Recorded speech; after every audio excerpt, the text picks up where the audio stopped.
All right, here we go on the hour, 6 o'clock Mountain. Welcome everyone. This is the first of AIARE's continuing education series for the 25-26 season.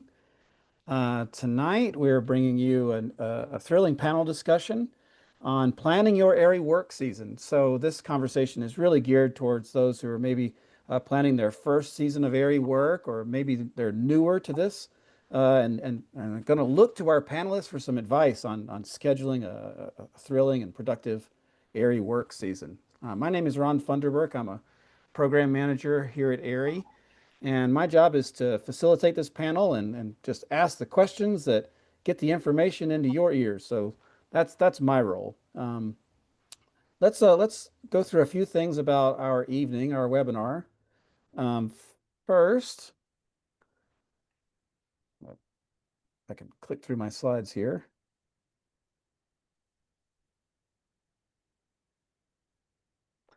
First, we're in a webinar format, so you can overlook this slide, but we're going to ask you to keep your video and mic off, but I think the webinar format doesn't allow you to do that anyway.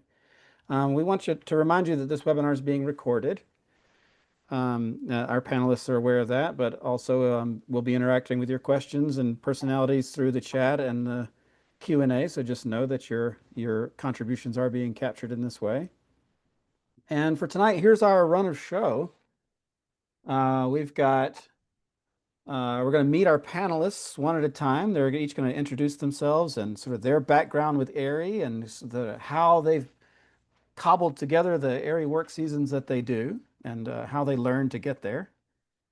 Then I have some questions that are designed to really open up these ideas of where you work and who you work for and how you spread it out. And I think each of our panelists has something unique to share. We'll do a round of questions with each of them, and then we'll do another round of questions with each of them, and then we'll finish with Q&A. And so I invite you to just listen carefully and take in all the information that they have. You can interact with the webinar in two ways. I've got the chat turned on for everyone, so please use the chat to communicate with each other. If something the panelists share sparks an anecdote you want to share with your fellow attendees, then use the chat to share. Use the chat to say hello to any attendees that you want to shout out to. Um, but if you want to ask a specific question for the Q&A period of the webinar at the end, then use the Q&A function for that. All right. So that's our run of show. That's our program. I'm going to pop out of the share so you can see our panelists' faces. And here we go. Panel, please, let's go one at a time introducing yourselves. We'll start with Al, and then Sarah's next. So my name is Al Mandel, and I've been an AIARE course leader since 2013. I'm based in Maine and have taught over 150 rec courses all over the US, but also in international destinations, including Canada, Japan, and Iceland. I have a dedicated annual guiding programs in Hokkaido, Japan, and Iceland's Troll Peninsula, and then also work one fringe destination each season, like Kyrgyzstan, Russia, Georgia. This year I'll be in Svalbard. I also run a European cycling company that rides in Europe for a month in September and October. I'm a formally trained organic chemist and chemical engineer, aka a geek, and so I love snow science. I'm also a graduate of the Green Mountain Valley School of Vermont Ski Academy and a former D1 ski racer.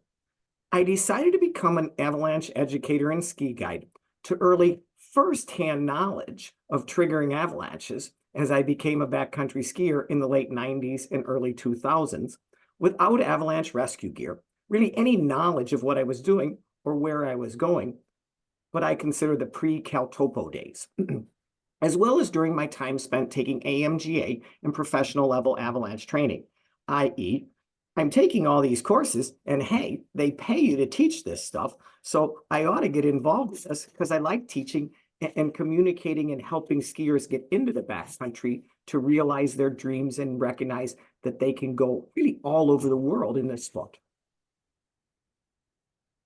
Awesome. Thanks, Al. Everyone, that's Al. So we'll have Sarah and then Keith. Awesome. Thanks, Ron. My name's Sarah Lundy. I live in Stanley, Idaho, and I've been guiding and teaching avalanche classes since 2003.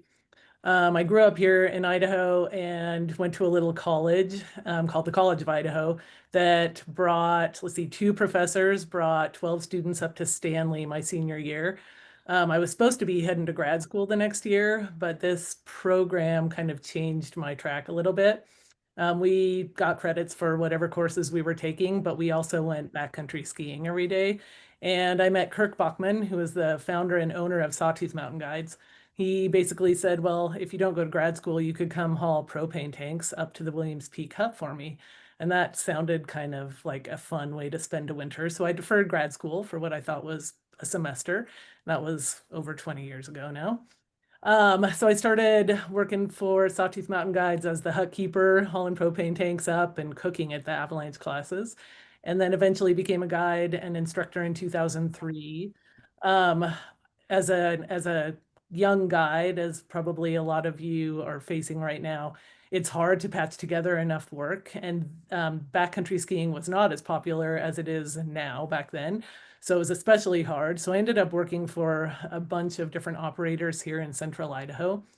So I worked with another backcountry ski outfitter, Sun Valley Trekking. I worked with Sun Valley Heli Ski, Soldier Mountain Cat Ski, and eventually was on the board or the executive director of the Friends of the Sawtooth Avalanche Center. So I kind of had my fingers in all the pots for quite a while. I eventually married an avalanche forecaster and we lived in Stanley. We're trying to figure out how to be based in Stanley a little bit more. So we approached Kirk and said, if you ever think of selling SMG, we'd be interested. And kind of to our surprise, he said, actually, I am. So we bought Sawtooth Mountain Guides with Eric Leidecker, our partner.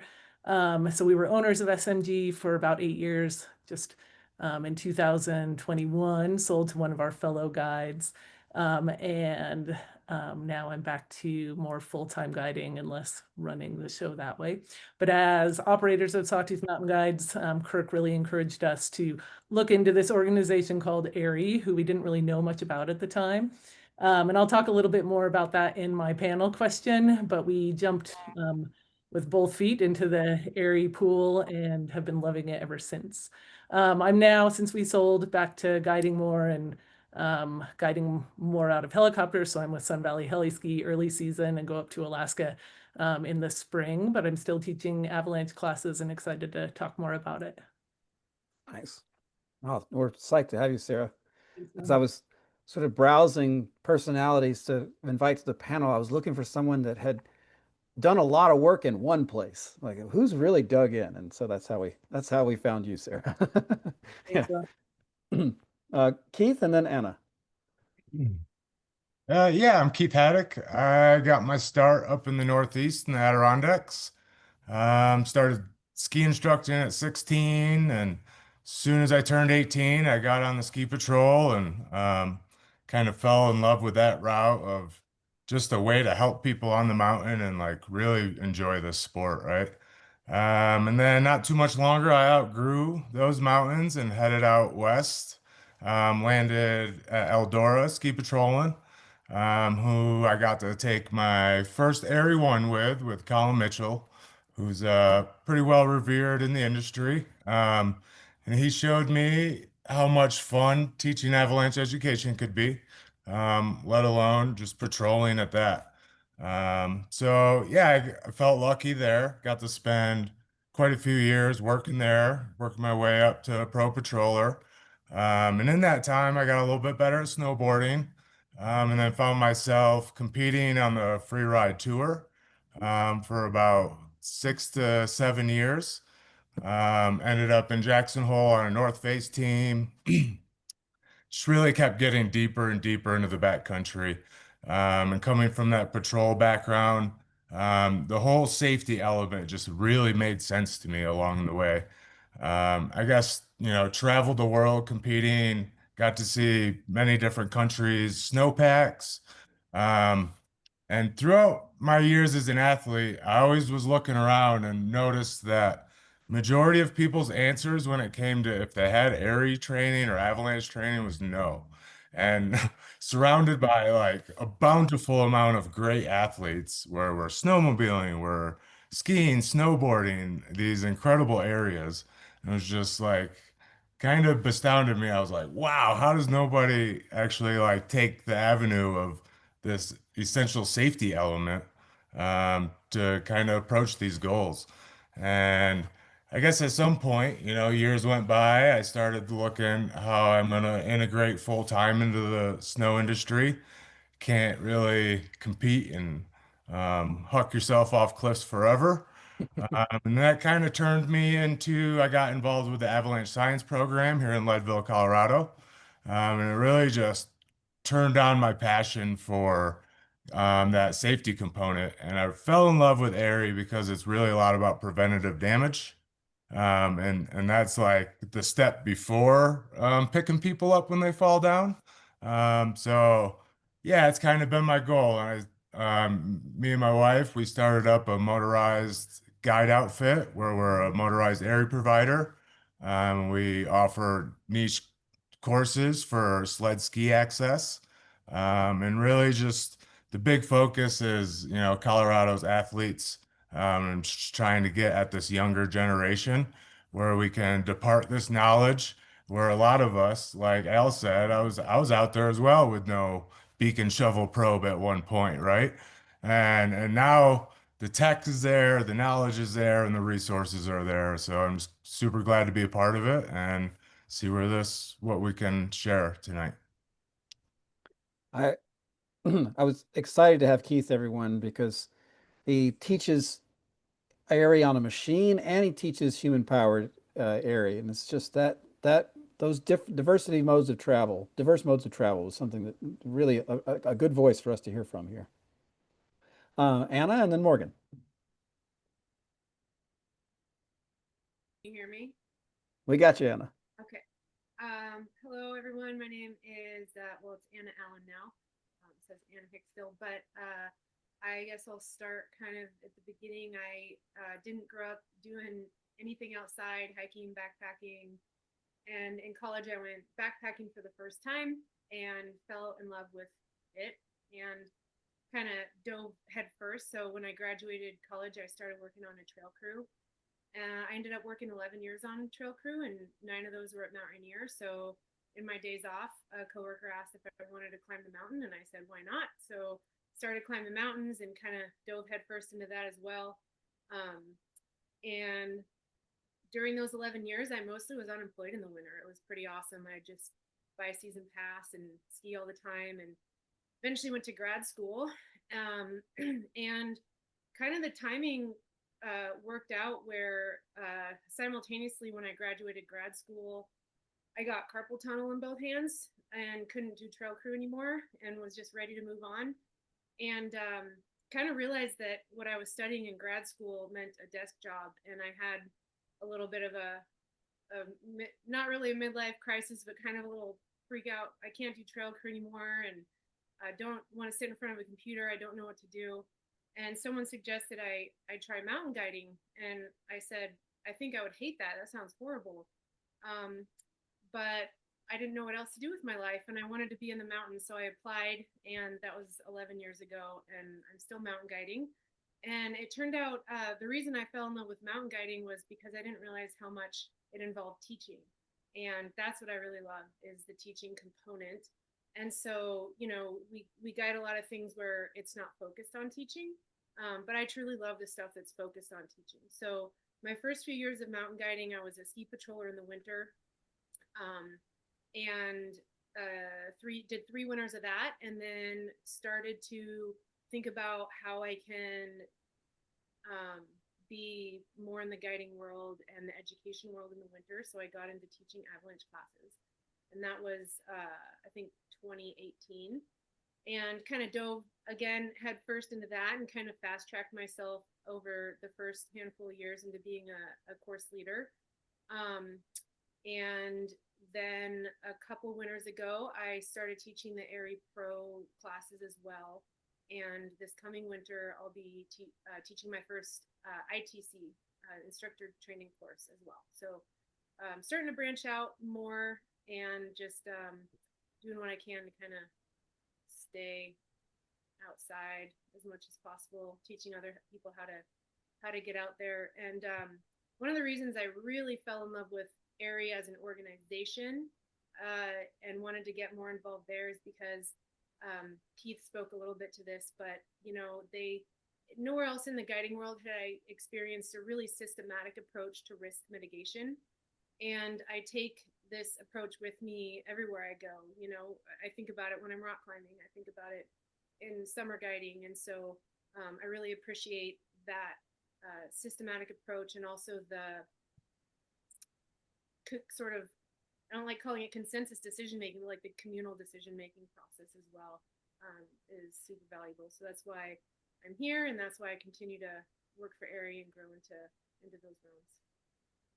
Fantastic.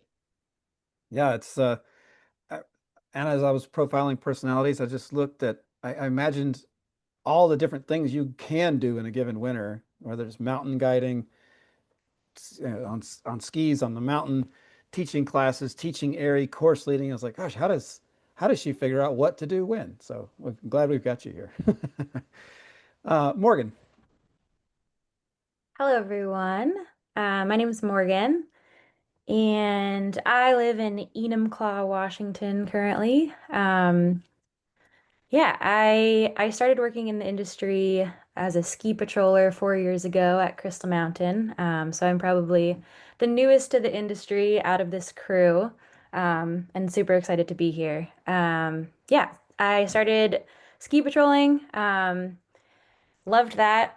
Was really excited about snow science and obviously ski patrolling. We try to make as many avalanches as we can to protect people. So very quickly was introduced into, avalanche science, and was really excited to learn more and continue that. Following my first winter season, I decided to work as a mountain guide. This was something I was pretty unfamiliar with. I had worked as a camp counselor before, guiding hikes in Colorado, and loved bringing people to places that they might not have gone themselves. So it was pretty cool that I was ski patrolling in Washington, and a lot of my coworkers were guiding. So that is kind of how I got into guiding, and spent that first summer guiding on Tahoma and Colshan, Mount Rainier and Mount Baker, and kind of all over Washington.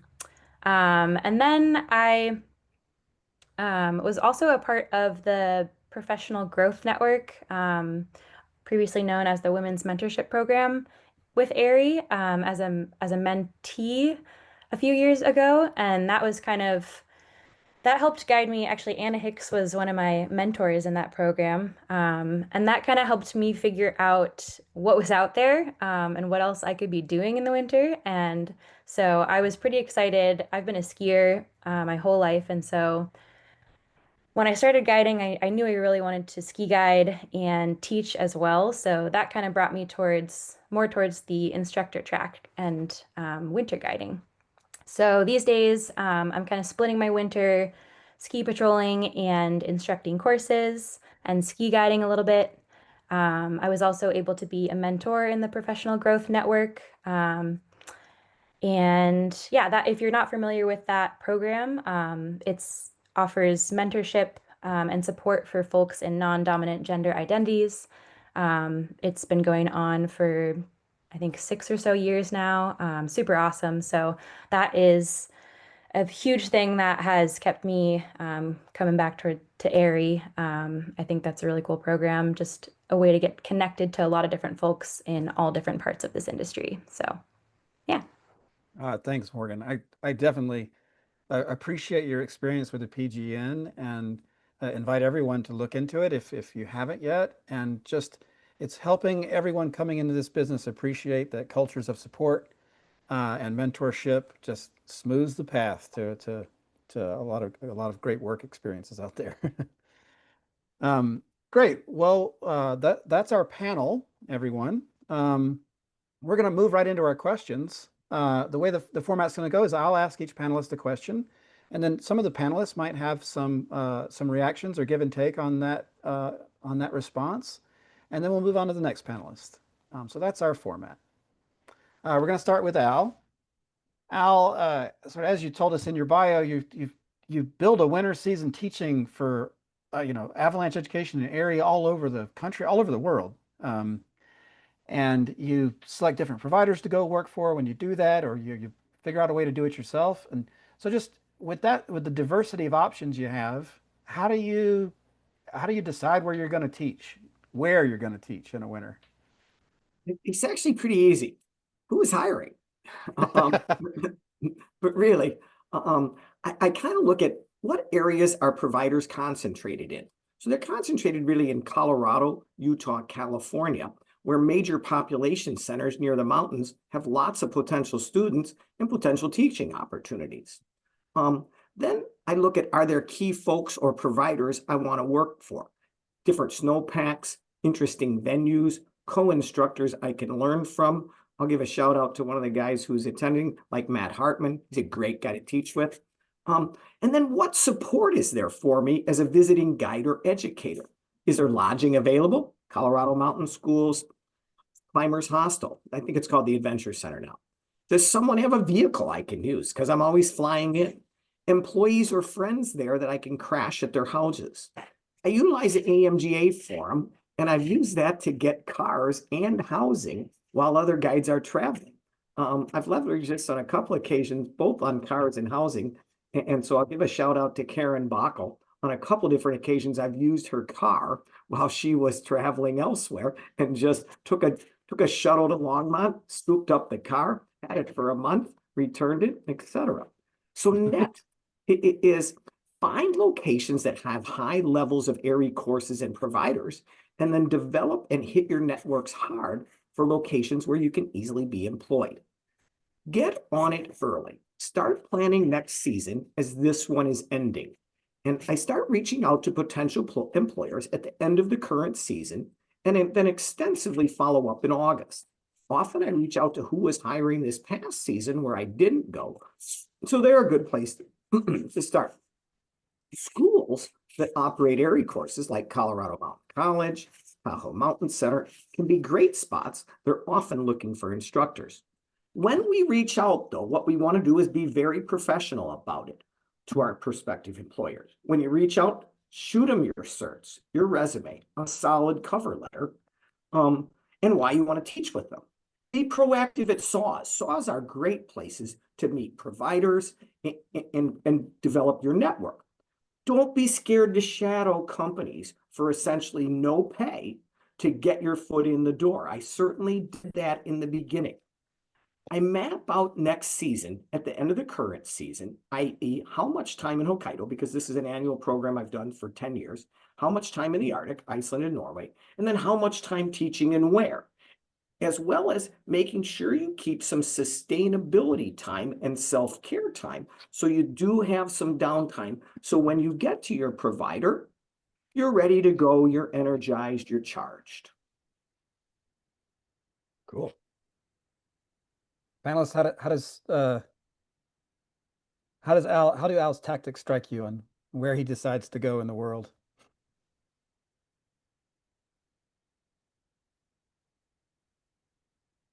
Well, what stood out to me was the comment about self-care, because you can think of an AIARE course if you're an avalanche instructor as a 2 days, but there's usually a lot of driving involved and staying in hotels and packing and unpacking and drying out and recovery.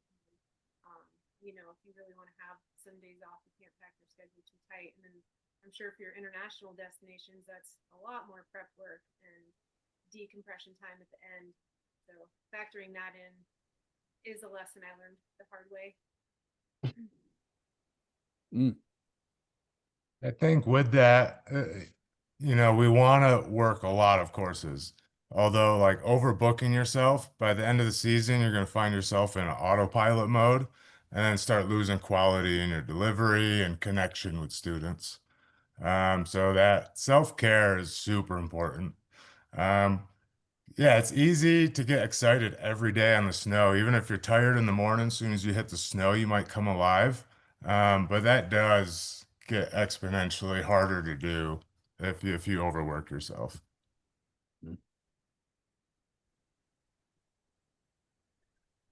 I ended up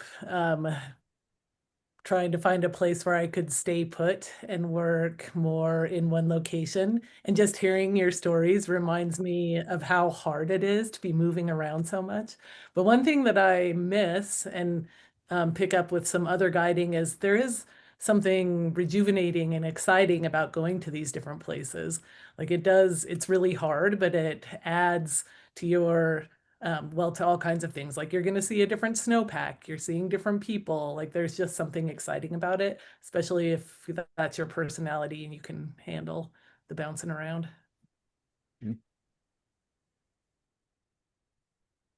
Yeah, I totally agree. And this kind of goes into what I'm going to talk about as well, but um, trying to make those connections early on, like going to different guide meetups and saws and making those connections can be really important.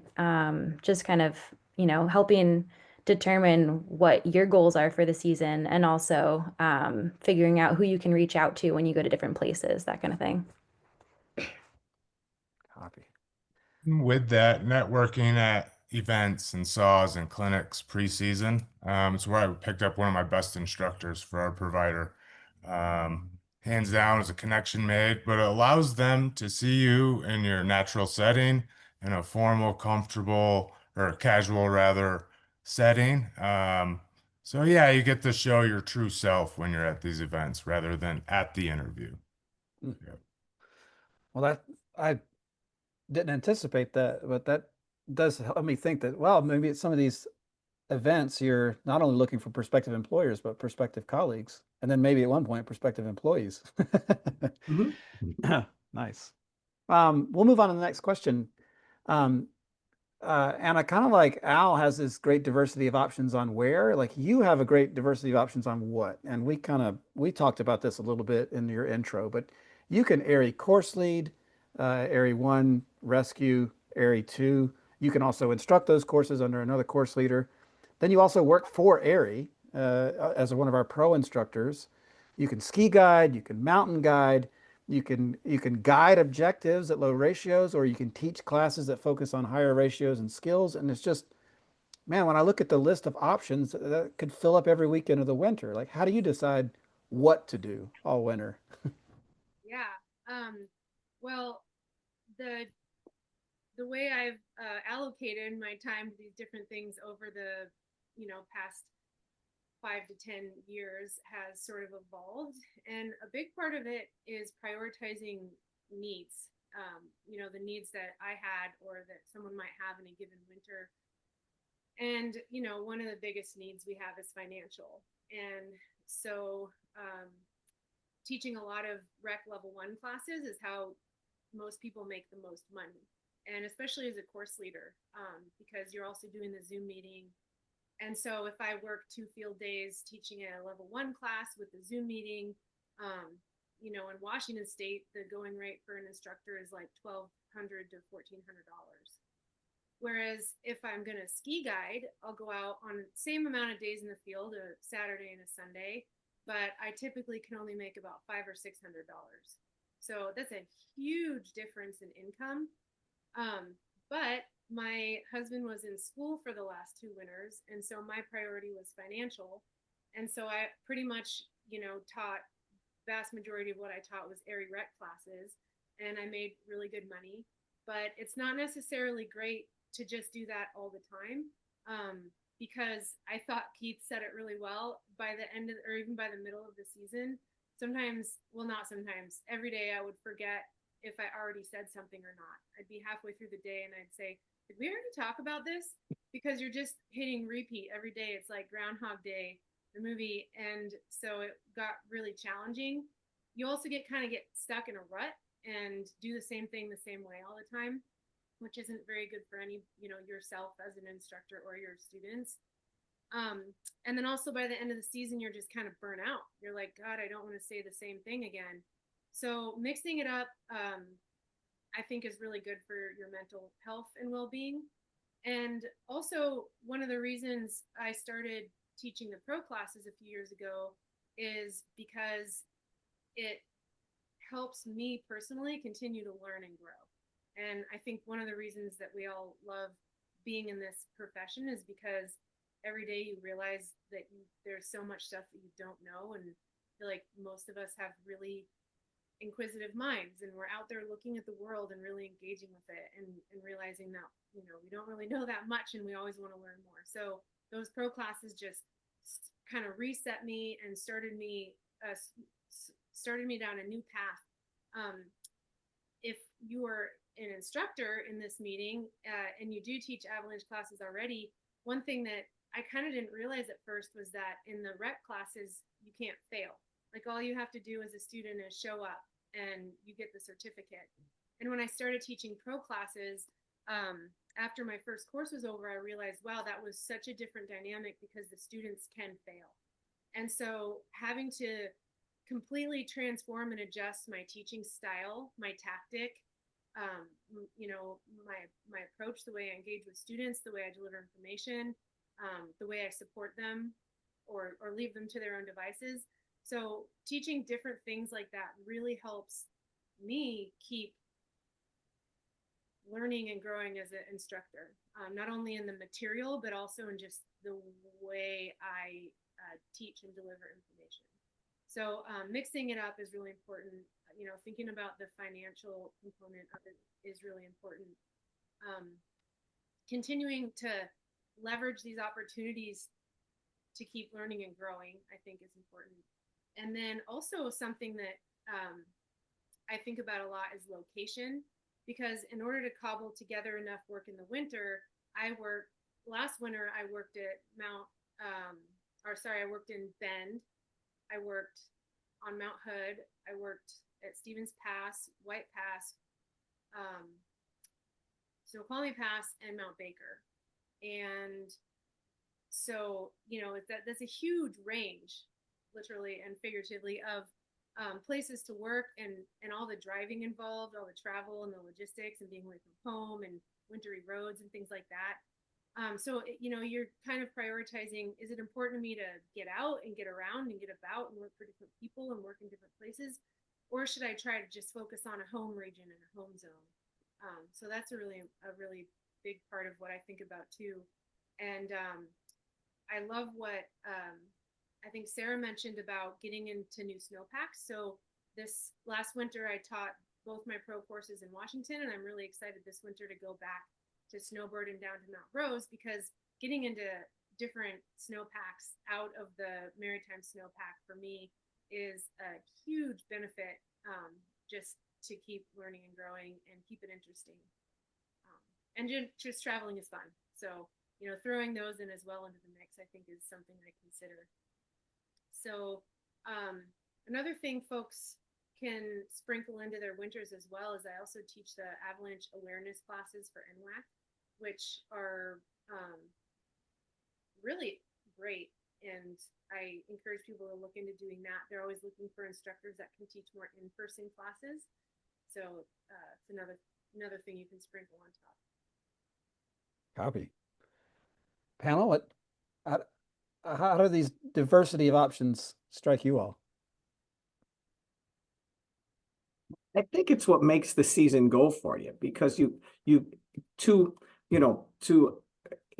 each person's point, especially Keith's point, like, if you teach it too much in one venue, then it is kind of on the automatic point.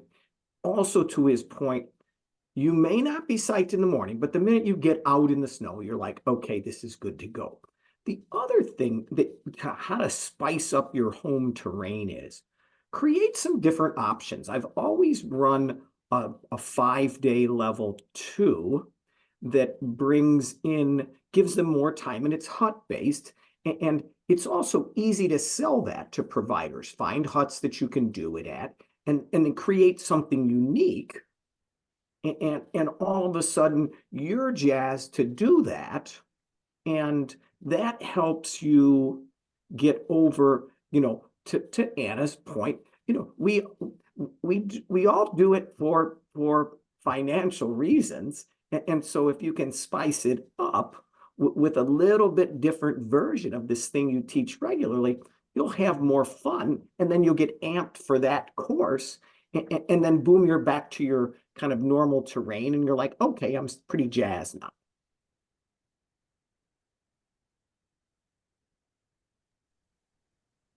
Yeah, and to continue there, I think if you do work for a provider and you're an instructor, express your, you know, want to do some guided days, ski guiding, split board guidings, whatever that might be.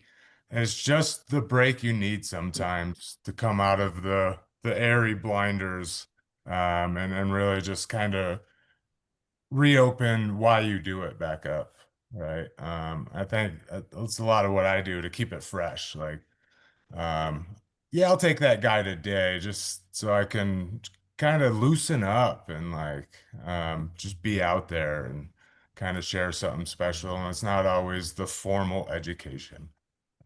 Yep.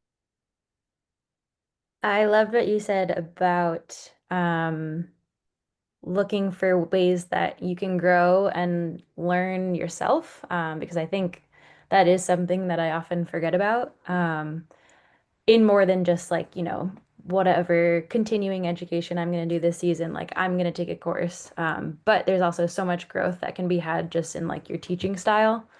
So I think that's really cool, that you've expanded your courses to include pro courses. That's definitely something that I'm interested in doing eventually. So yeah. Awesome. Um, well, let's move on to our next question. Keith, uh, you own your own company and you teach as an employee for Colorado Providers too.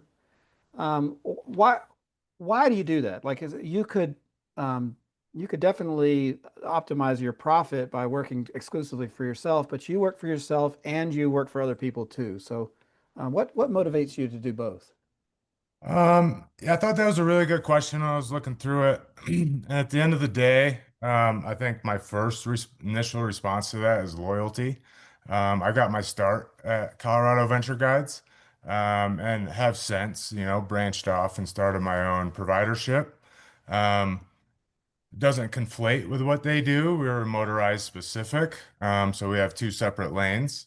And with that, like, again, back to what we've been talking about. It gives me the opportunity not to do the same thing every day, which is kind of the second part of that question.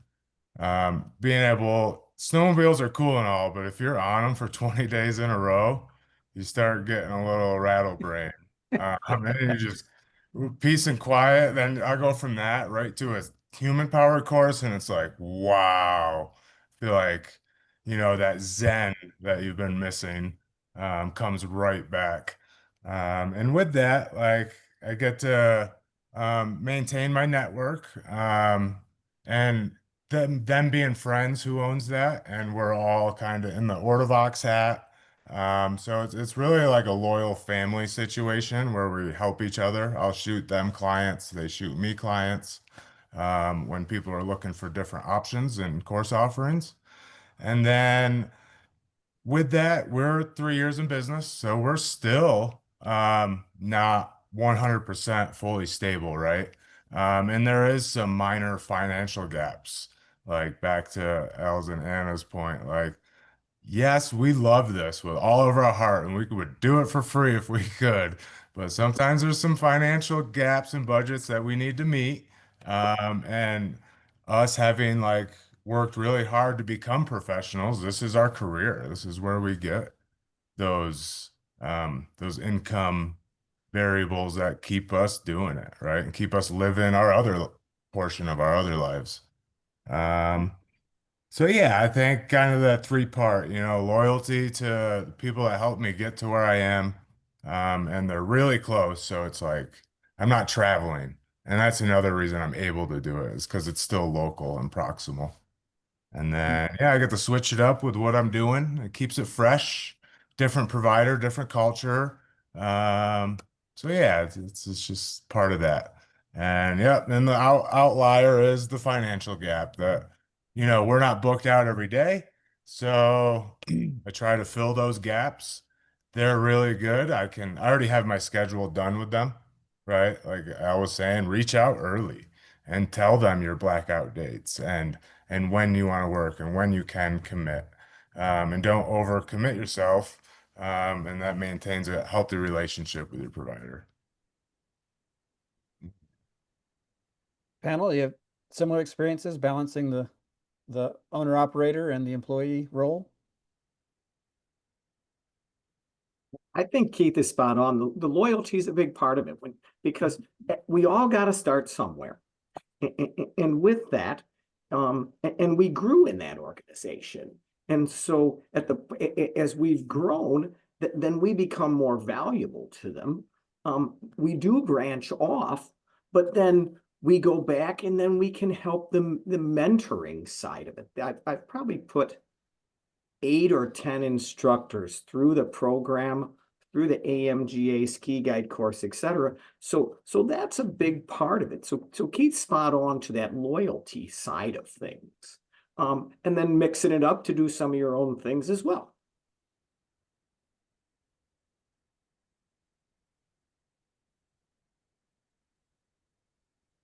I have lots of things I want to say, but I'm afraid it's going to steal everything that I will say when you ask questions, Copy. so I'm holding off. Well, then maybe we'll go right into a question for you, Sarah. So you teach a lot for a single provider in a single region, and what do you like about what do you like about working there that just keeps you there, keeps you from branching out? When I told my introduction story, I gave you all the kind of big picture of I didn't always just work for Sawtooth Mountain Guides. In the beginning, I had to patch it together. Was doing more of like what Anna's talking about, bouncing around, driving a lot every day over a big snowy pass to get to whoever I was working for that day. But I've worked the longest with Sawtooth Mountain Guides, and it comes back to what Keith is talking about, loyalty to them. So I cut my teeth with them, hauling propane tanks up to the Williams Peak Hut, and then eventually started guiding with them. I think it was really important that I got out and guided with other outfitters and other guides, but really wanted to come back to Sawtooth Mountain Guides because Stanley is my home base, and I was trying to figure out how to have a little bit more stability and consistency, not have to patch it together quite so much. That was getting hard for me over the years. Again, I'm glad I got that opportunity, but at some point, in order to keep doing this for 20 something years, I needed to be able to come home at night. So eventually when Chris and I bought Sawtooth Mountain Guides, that gave me the opportunity. But I don't think you need to buy an outfitting operation in order to make that happen. That's just kind of how our path worked. But yeah, I was looking for stability and consistency. When we bought SMG was not an AIARE provider. There was no AIARE provider in central Idaho. Kirk Bachman really encouraged us to look into it, and we fought back a little bit, not too hard, but just looking at our courses, like Sawtooth Mountain Guides had been teaching avalanche courses since 1985. So Kirk Bachman's been doing this since before avalanche education was really a thing. We have Eric Leidecker, who's an AMGA instructor. I forget all the terminology, but he's teaching the AMGA exams and courses. Chris Lundy, who has taught all kinds of different courses and can do anything in the avalanche world, and then a whole gaggle of AMGA guides with a ton of experience. So we're thinking, we have this really awesome base of instructors. What's AIARE gonna do? And so we started looking into AIARE, and immediately, like we joked like drinking the Kool-Aid, and the Kool-Aid was so good. We were so excited about what AIARE was providing. So it's not just our base, but the base of incredible instructors and researchers around the world. I know I don't need to sell you guys on this, but to become an AIARE provider in this area is one of the reasons that then SMG has become who I teach for and stick with even after we've sold Sawtooth Mountain Guides. Let's see. So yeah, then location, just being in Stanley, we have an awesome venue. It's nice to be able to be guiding in the Sawtooths, some pretty incredible mountains with all kinds of terrain and some really nice terrain for teaching every level of AIARE course out there. Another big thing for me too over the years has been building relationships with the guides. So as a backcountry ski guide, it seems like we end up, maybe you have your morning meeting, but then you're out on your own doing your own thing.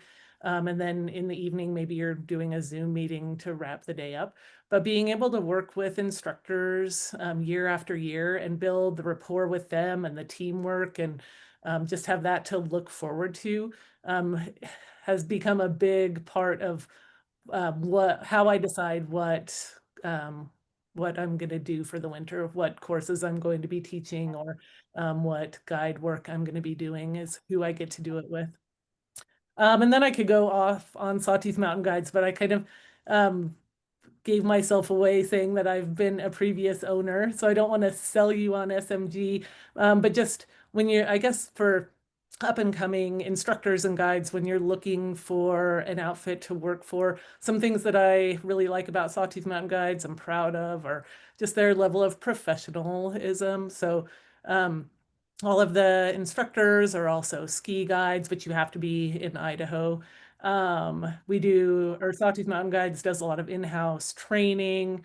We have an avalanche education director, so it's a specific person who's organizing all of that on the backside for us. Lindsay Mann is her name, and she makes it so much easier for us as instructors. She's doing all the communications. She's really just handing the instructors everything they need on a platter, which makes it really easy to be an instructor for Sawtooth Mountain Guides. You don't have to do a lot of that back work. And then Sawtooth Mountain Guides, I think one nice thing for me is they run pretty small courses. So you're just 4 or 5 to 1 instructor, which makes me feel like I can provide a better course, a more customized course for the students. I mean, Sawtooth Mountain Guides doesn't make as much money because of it, but it's nice as an instructor. So those are a few things. If I was going out looking for a different operation to work for, those are some things I would be paying attention to. Also, I think this goes back to some of the things that Anna was talking about and Keith. As you're starting out as an instructor, sometimes you have to take what you can get. But eventually, as you stick with it, you're working your way up the hierarchy, and then you have the option to choose a little bit more, like say I'm available these dates and I want to teach these kind of courses and I want to mix some guiding in with it. And it does pay off in the long run. So if you're just early on thinking, oh, how is this ever going to work out? It does. Don't worry. Nice. I appreciate that optimism for sure. I agree. I've seen it work many times. The persistence is important. Panelists.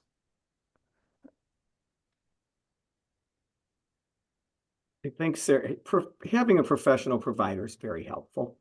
And I think what you just said, Ron, is key, persistence. Because in the beginning, that persistence is what's ultimately going to get your name in there, your foot in the door, and get you working and get people to know you.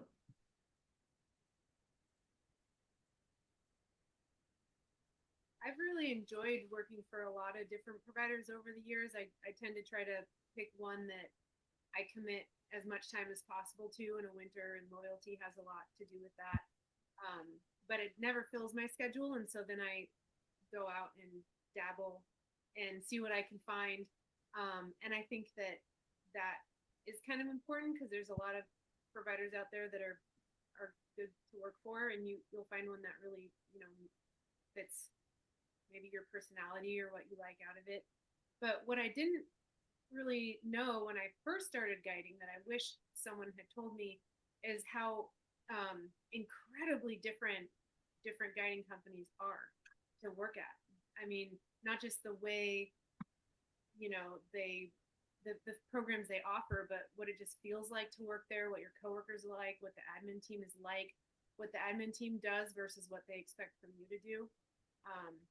You might just have a couple options and look at your day rate, but there's so much more to it, especially in the winter, in terms of if they're providing fuel stipends or hotel stipends, or if they're organizing the hotels for you, or a lot of companies don't provide any of that. A lot of companies expect or assume you live in Seattle, for example, or assume you do live in one of those metropolitan areas. And so when you don't, like me, then you look more at the details of the driving reimbursements and things like that. So there's really a lot to compare. But also just like picking up a course here and there can give you a lot of information about where you might want to settle in the long run. I think that's a great segue to a question for Morgan. Morgan, I know one of the things that emerges from so much time in the professional growth network is just a value of a culture of support and mentorship. And as folks who participate in that program look out into the workforce, they see lots of people who are willing to hire them, but maybe they don't want to. They want to find someone where they can find that culture continues. So, when you go out and look into the workforce, what are you looking for in an employer? Thanks, Ron. I think this is a really good question and honestly a challenging question.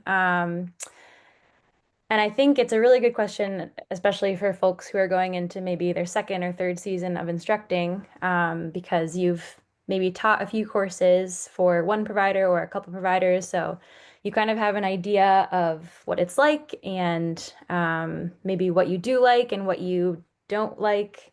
And you've worked with different people. So um, kind of an overarching theme, I think, when I'm thinking about planning my winter in general is thinking about my own goals and my values and maybe what I want to accomplish over the season. Or maybe, it's which courses I really, really am excited about.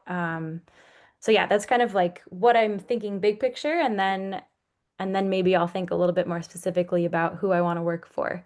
Um, so yeah, when I'm looking at different businesses, maybe I'll see if their approach aligns with my goals. And I can do this by looking at their website, by looking at their Instagram, seeing what the programs are they actually offer. Do they offer custom programs? Do they offer affinity programs? That's something that I really enjoy working in affinity spaces, and there is a huge need for those courses right now. So um, that's something that I will look for. And then also this is kind of like something that I'm looking for in my own time, and also if you're applying to different places, these are questions you can ask in an interview, or in a more informal setting as well. But I like to ask about opportunities for growth. So if there's something you're really excited about doing, but you don't know if you're necessarily ready to be a lead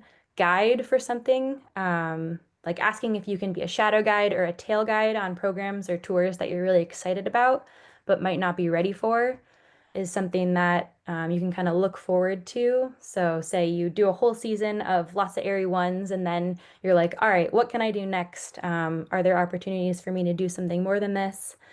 Um, and then Anna kind of started to talk about this a little bit, but just thinking about like there are so many, well, I think especially in Washington, there's a lot of different providers out there.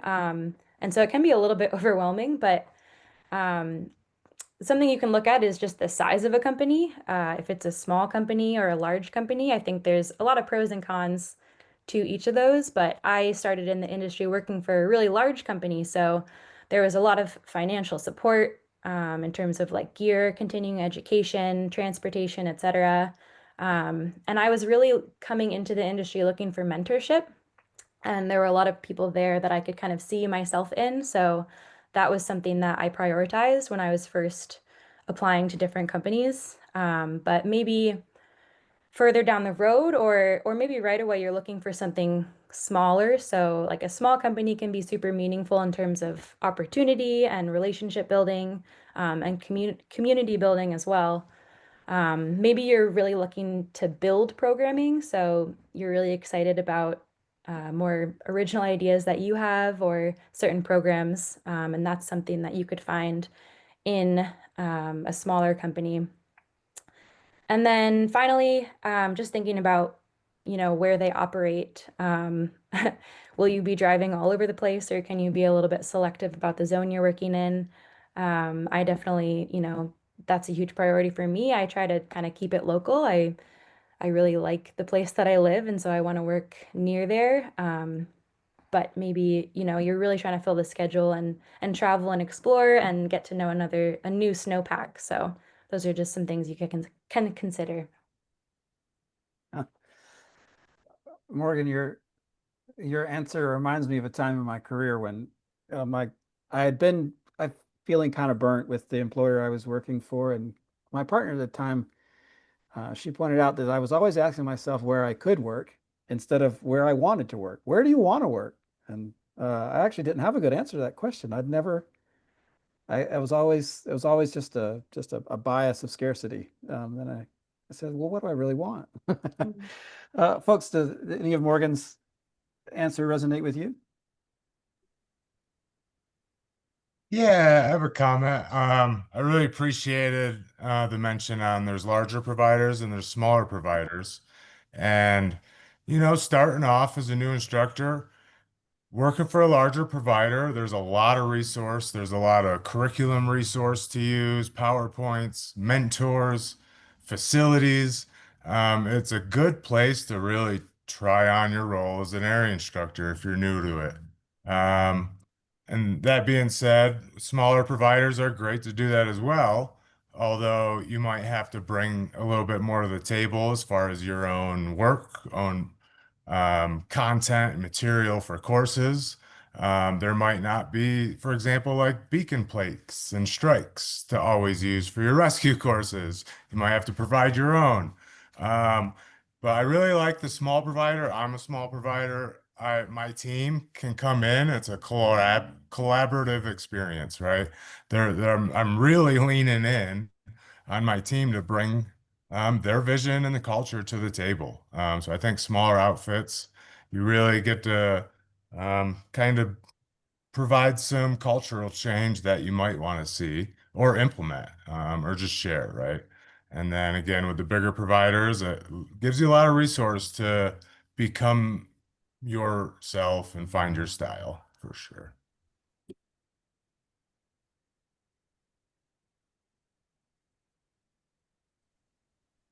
Morgan, you so crushed that up. And I really appreciated that you reminded me too that this is fun. Like none of us are going to probably become millionaires doing this work, but we do it because we love it and we get to be out there. But sometimes you can get sucked down this, like, oh, it's very serious and I have to fill my schedule, and it becomes, you forget the fun part of it. And your answer really reminded me that we're lucky to get to do this work. And I love that you started out your answer, how you think about the season with that in mind. Like, what do I really want and what's going to keep this good for me?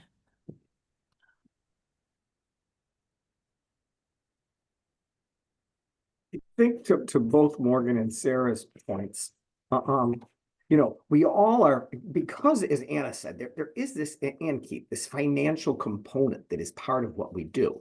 And that can be driving given mortgages and maybe student loans and all of these things.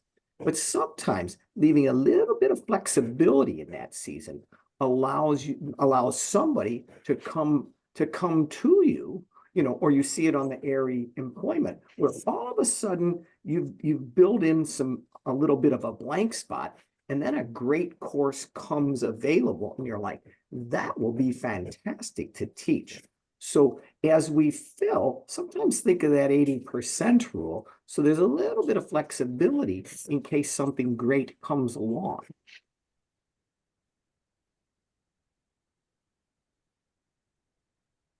I wanted to speak a minute about the looking for, Morgan, you mentioned something about looking for companies that have what you want in terms of mentorship and working with other people. And I think something that a lot of folks newer to the industry don't realize is how much AIARE courses changed because of COVID. And I didn't teach AIARE classes. I taught AIARE classes, I think 1 or 2 seasons prior to COVID. And I was in the field with the course leader, and we'd walk around together and we'd split up for a while and we'd come back together, and they were mentoring me. And then my second or third winter was 2019, and we weren't even allowed to meet in the same parking lot in the morning. And ever since then, there's been sort of this, we've kind of stuck to this system of primarily separate. Like, you might have a morning meeting with your course leader, and you might do the morning meeting with the students with your course leader, but most people at most companies spend most of their time in separate groups. And so last winter, I had a experience where a brand new AIARE instructor, fresh out of their ITC, came to work with me and didn't realize this and felt really thrown to the wolves. And one of the constraints is permitting, because you're not supposed to have more than 12 people. And with 12 students and 2 instructors, you're at 14 people. And so a lot of times you have this really these opposing priorities where you want to work with your instructor, your course leader, but you can't because you're not allowed to walk around together out there. And so it's just really weird. And that's one of the reasons someone else had mentioned ratios. Sarah, you had mentioned smaller ratios, and every single course I teach all winter, I make a point to give feedback that the ratios need to be smaller so that I can work together with my instructors in the field. Because it's not just valuable for them as new instructors, it's incredibly important for even people that have been doing this for a long time to hear how other people teach and to get feedback on the way that we teach. And so it's something I think that a lot of people come into this job not really realizing how kind of alone you can be right out of the gate. And so, yeah, asking a lot of questions about mentorship, I think, is a really great point. Nice. Well, attendees, we are at the hour, and I can ask these folks some more questions. I have some on deck, but I'd love if any attendee has any question, to just pop it into the Q&A, and I'll wait. And while we wait, I'll ask the panelists some more questions that I have on deck. But yeah, I'd love to see something in the Q&A here from our attendees. So yeah, feel free to think of something and pop it in here. And while we wait for a question from the audience, Keith, one for you is like a lot of people here, as soon as you get to April, you've got a pile of W-2s from Colorado Adventure Guides and AIARE, and you got all your expenses and this endless list of things you can deduct for your business. And you got to decide how much gratuities you're going to tell the IRS about. How do you deal with accounting with the various work that you do? So yeah, that's probably going to be a shorter answer than most would appreciate. But in the beginning, I have hard filing, right? Kind of save everything, hard file, Colorado Venture Guides, AIARE, Powder Pro Lab, what other personal sole proprietor things I'm doing. Because not that I used to do my own taxes, but now it's getting far more complex in the scenario I've walked myself into. Owning a business, working for multiple providers, have other summer companies. At the end of the day, I hire an accountant. I really do. We have an accountant, and I pay them whatever they need from me. But it's only works if I'm diligent about saving my paperwork, filing it correctly. And that comes with working for kind of valid providers, right? Like ones that I know are going to be on time, right? Like Ortovox and AIARE and Colorado Venture Guides. For, years I've worked with them. I've never seen a fault. But if I was to see some discrepancy right out the gate, I might look for a new provider. But at the end of the day, I do just have a lot of filing. I have to save all of my receipts. But I do go the extra mile and hire an accountant and have a to-do list from them. Otherwise, I'm not sure I could do it, to be honest. How about the other panelists? Is anyone filing themselves? I do all my own taxes. but it's after dealing with my accountant, learning it. I actually have five different LLCs. So I've simply learned to do it. But what Keith hits on is it's deep, solid accounting. You have files for the different things. You categorize, like when I'm done with something, all the expenses go into it. So you're not left at the end of the season with this box of receipts and trying to piece it all together.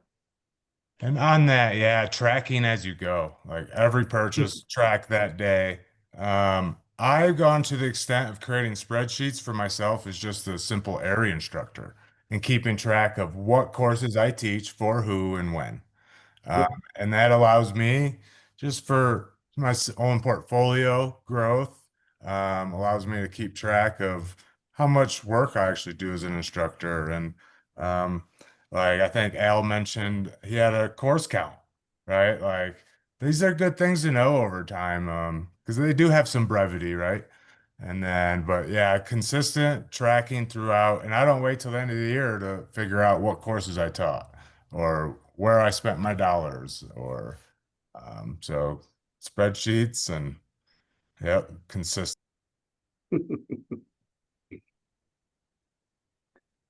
I'm gonna pop into the Q&A here. Let's see. Eric asks, do land managers still continue to find value in the ratios driven by COVID? Or is there something else driving the smaller ratios post-COVID? I believe the Forest Service has always kind of had a 1 to 6 ratio with their guiding. I think the education norm is similar, 1 to 6. I believe that's been a standard for a while that we've maintained. I know in the motorized realm, the standard is actually 1 to 5. The Forest Service wants to see. So that's how we run our courses with that. And yeah, I think Gotcha. like more in those circumstances. And Morgan, is that, are you seeing similar patterns with that ratio? Like that there's post-COVID is what you experienced before COVID?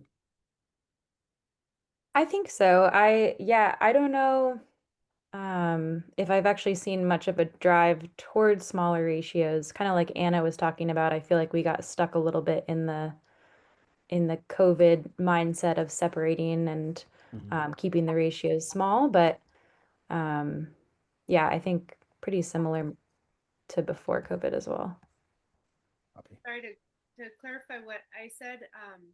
The as far as I know, before I started working as an instructor, AIARE mandated the ratio at 7 to 1, 7 students to 1 instructor, and then at some point before I started instructing, they changed it to 6 to 1. So that's AIARE.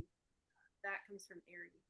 But what we run up against in a lot of the land on a lot of the land that we work on in Washington is that the land management dictates that you can't have groups larger than 12 total moving together. And that's where the numbers don't mix, they don't mesh. Yeah. It makes it hard to work together. And the uneven competition, like with a different land manager, somebody can send the monster 24-person course out, and that's Really? that's really profitable. But that's a huge bunch of people. Who would do that? Uh, that Oh it's no, that's a tongue-in-cheek. it's tough. At AIARE, we want everybody to get education, but there's a trade-off with those monster courses for sure. Absolutely there I are. appreciate the trend working for bigger providers having a numerous amount of people in the classroom. It's kind of overwhelming. You can't get as personal with the content deliveries you want.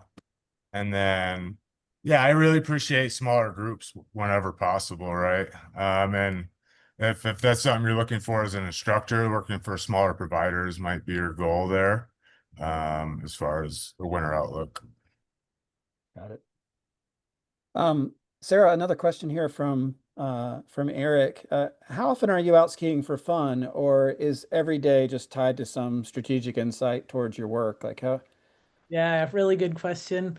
It sometimes is hard to get out and ski for fun because I'm pretty bad at leaving days open on my schedule.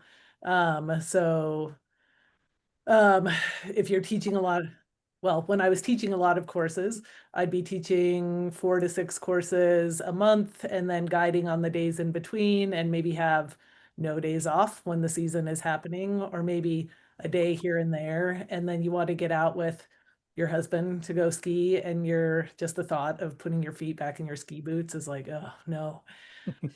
So it can be really hard. But that's one thing I think, as you like early on in my profession, I was going for that. I couldn't get enough work, so I was trying to take as much work as I could get. And then at some point, you realize, oh no, I need to start building those days in, because it is really important physically and mentally to be able to step back. And sometimes it even meant like, okay, I'm blocking this 10-day section off in the middle of February, which is kind of unheard of, to go ski in Canada with a group of friends, because I know if I stay in Idaho, I'll end up working those days. Um, I've eventually come around to schedule, just by picking and choosing, like, okay, early season, I'm working with Sun Valley Heli Ski, and we end up having quite a few weather days. And so I'll book myself more than I think I should be guiding, but I know I won't be guiding all of those days. And I end up with time to get out and ski with friends for fun and take care of myself mentally and physically. And then I go up to Alaska and I ski every day for however many days I'm up there. So it varies over the course of my profession anyway, but I think it's a really important thing to be paying attention to.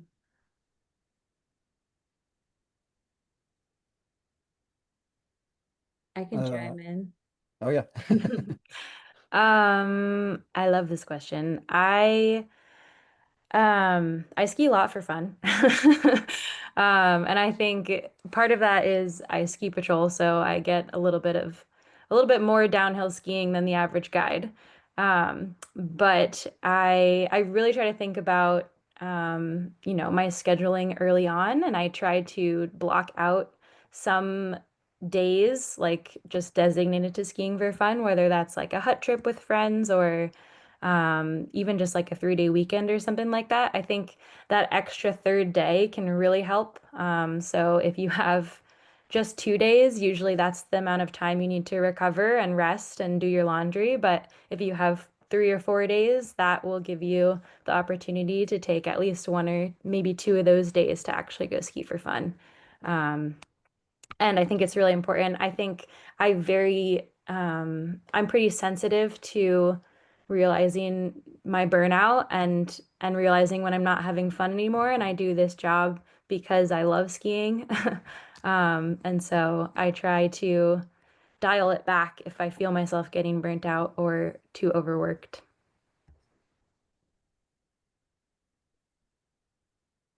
I think at some level, it might be part of somebody's question, but we kind of owe it to our personal lives, if you have friends or family or loved ones, to really like make them part of this as much as you can.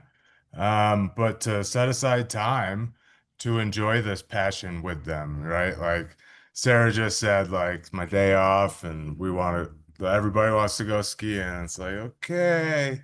But it's the compromise, right? We chose this lifestyle, and our loved ones want to ski with us too, right? At some level. So um, if you can be, like Morgan says, ahead of time, be strategic early on to schedule those days off, it'll feel like less of a compromise when it comes time, your friends and family are reeling you out for another day on the snow. It's hard though too, because this is a seasonal job. And so we have this limited window to do it. But so important to remember that we have this limited window to do it, and we need to do it for fun too. Remember that we love it. Yeah, thanks for the question, Eric. That was a good one. All panelists, Marion asks, how the average number of working days you get per season. And maybe all panelists can just throw a number out. Too many. I'm on the snow like 120 days a year. teaching, 100 teaching days easy. Probably 65 to 75.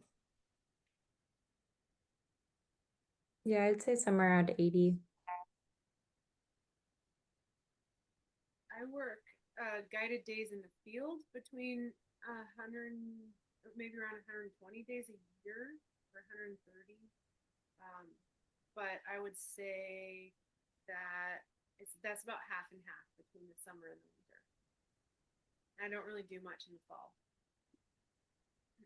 Yeah, I've stopped counting over the years, but there have been definitely years where I was working 6 avalanche classes a month plus guiding in between. So not many days off at all during the winter. And as I mentioned before, now guiding, I'm guiding a little less early in the season, still full time, but a little less. And then later in the season, pretty much every day, March, April, February, March, April. And it's totally a personal choice, like something that you need to be intentional about. Yeah, for instance, tomorrow I have a same 3D clinic at a gear shop. So the kind of the season starts now where I'm have priorities and responsibilities to snow work and avalanche education. So yeah, it's part of the passion. But the burnout is real, and I think what we've been talking about on like really scheduling some personal time, downtime, family time. Your providers are going to appreciate it, your course leaders are going to appreciate it, and at the end of the day, you are going to appreciate it. Something I think a lot about is that if you work 5 days a week, 52 weeks a year, that's 260 days. And so I think a lot about how I could do a different job and work a lot more and have a lot less time to do these things. So it's just something to keep in mind that it plays into what we were talking about earlier, all the time you need for like preparation and decommissioning after trips. That's unpaid time. And I also like to keep track. I have some spreadsheets as well of all the time and days that I put in that's unpaid. So I like to factor those in as well. Anna, while we've got you answering questions, there's a great one here from Kelly, whose question is just about the path to full-time consistent work. She's employed by 4 providers, and they'll call on MLK and President's Day weekends, but then it goes quiet. And so, what kind of advice do you have for Kelly?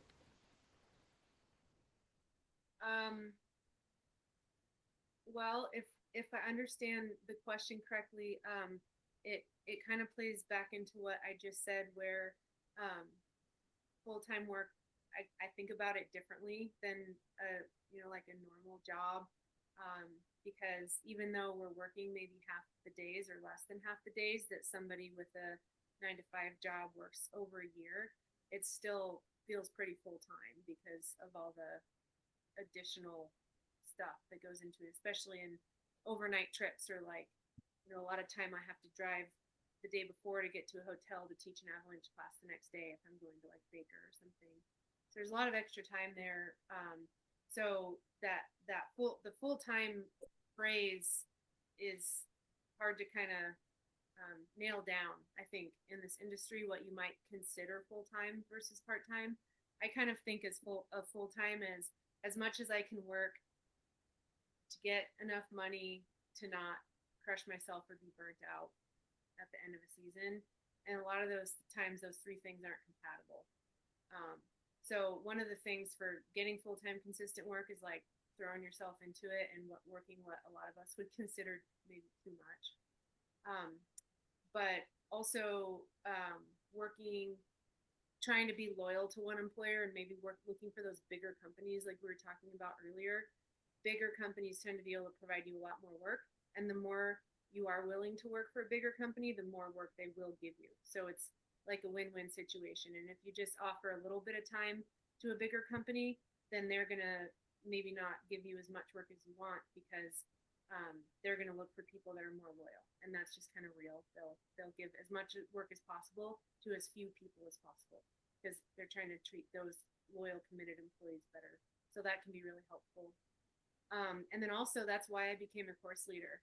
You know, I was pretty happy as an instructor, but there's a higher demand for course leaders. I can definitely get work every weekend. And as an instructor, I felt like sometimes I'd fall by the wayside or be scheduled for a weekend and then end up not working simply because they didn't get enough students to sign up. So as an instructor, if you want to be guaranteed that time, you need to try to work your way into the course leader realm. Hopefully that helped answer the question. Yeah, other panelists, do you have other ways to show some initiative and fill up the calendar? I guess with myself, somebody mentioned it's a self-choice. I overbook myself, right? Like I go really hard. That's just my choice. But I also take November and May off, right? That's my balance there. And that's just kind of the way I take it on.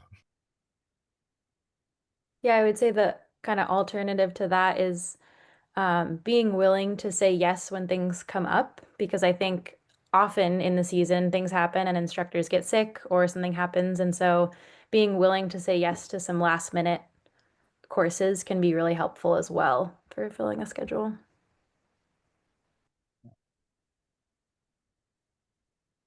We'll take one last question, folks, and then we're going to put a bow on this evening. But this one comes from Matt.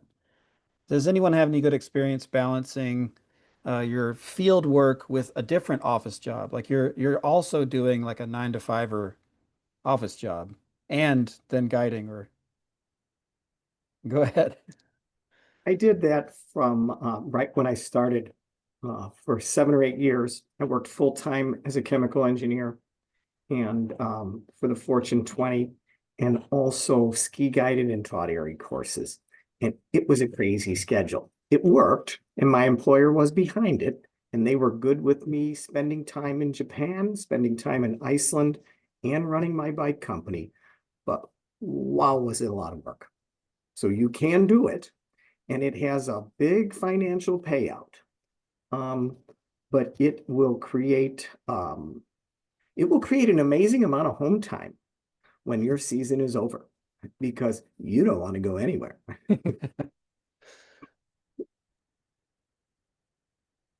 One of the downsides to being newer in the industry is trying to get good at this job, get really good at understanding snow and avalanches, get really good at teaching that information to other people while you're only doing it occasionally. So I've seen more success with people that really kind of go in full on and then dial it back to part-time and have a 9 to 5 job, as opposed to the other way around where you have a 9 to 5 job and you're trying to get your foot in the door in the industry, because it takes a lot. It's an incredibly highly skilled job, and it takes a lot of time. So I don't want to put like a gloom on it or anything, because it's totally worth it. It's a labor of love. But I think it does need some time and commitment for a while before you can kind of take your foot off the gas and try to juggle those things together. Yeah, I can reflect some of that back from my own experience hiring. It seemed like every time there was an economic recession and someone lost a job, it was a good time for them to go ahead and take that leap of faith and go ahead and try the guiding thing.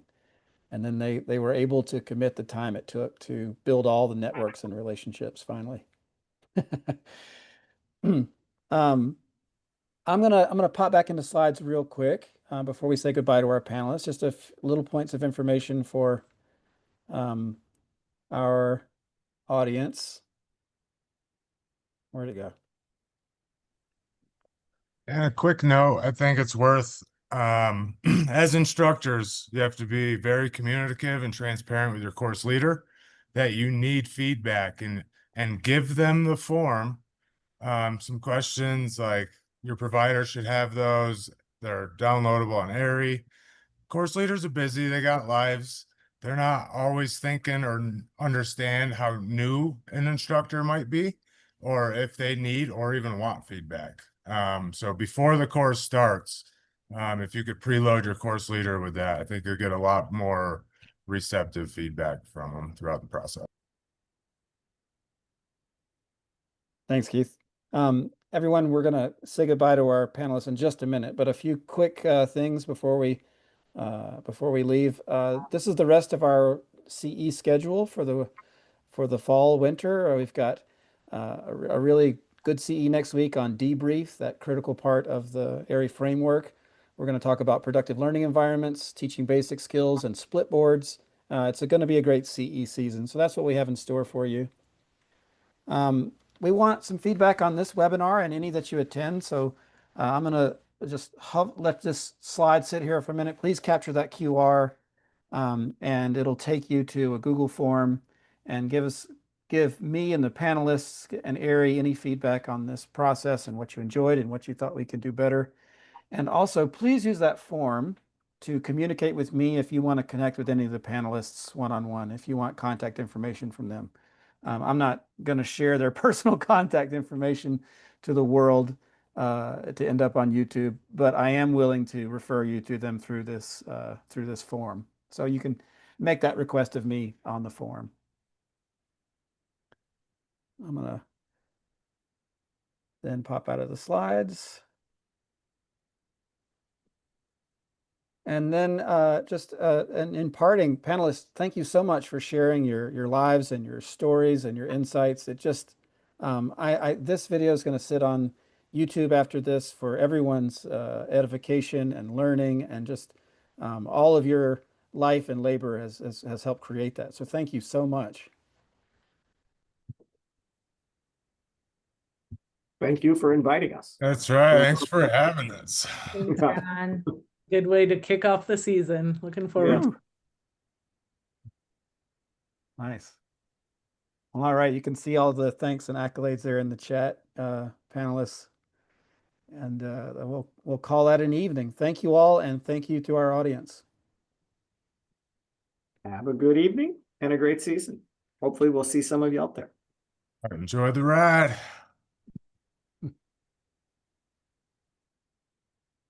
All right, thank you all. I'm going to shut it down. Good night. Thanks, Ron. Good night.